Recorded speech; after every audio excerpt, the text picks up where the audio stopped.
నమస్కారము. శ్రీమద్ భాగవత మహాపురాణము 3వ అధ్యాయము భక్తికి కలిగిన కష్టములు దూరమగుట 4వ శ్లోకము. కుమార ఊచుః శృణు నారద వక్ష్యామో వినమ్రాయ వివేకినే గంగాద్వారా సమీపేతు తటమానందనామకం. సనకసునందనాదులు ఇట్లు వచించిరి. నారద మహర్షి, వినుము, మీరు గొప్ప వినయపూర్వక వివేక సంపన్నులు. మీరు కోరిన విషయములన్నింటినీ వివరించదము. హరిద్వారము వద్ద ఆనందవనము అను పేరు గల ప్రాంతము కలదు. 5వ శ్లోకము. నానా ఋషిగణైర్జుష్టం దేవసిద్ధ నిషేవితం నానాతరులతాకీర్ణం నవకోమలవాలుకం. అచట ఎందరో ఋషులు నివసించెదరు. దేవతలు సిద్ధపురుషులు కూడా సేవించుచుందురు దానిని. ఆ ప్రదేశము రకరకములైనటువంటి వృక్షములతో తీగలతో దట్టముగా శోభిల్లుచుండును.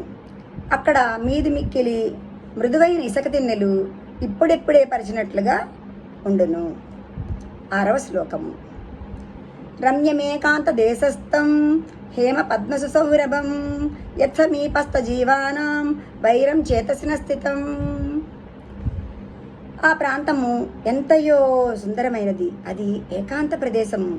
ఆ ప్రదేశం అంతటా నిరంతరము బంగారు కమలములు పరిమళములను వెదజల్లుచూ ఉండును. ఆ చుట్టుపక్కల నివసించడు సింహములు, ఏనుగులు మున్నగు పరస్పర వైరుధ్యము గల మృగములు కలిసిమెలిసి తిరుగాడుచుండును. కానీ వాటి చిత్తములందు వైరభావము ఏమాత్రము పొడసూపదు. ధన్యవాదములు.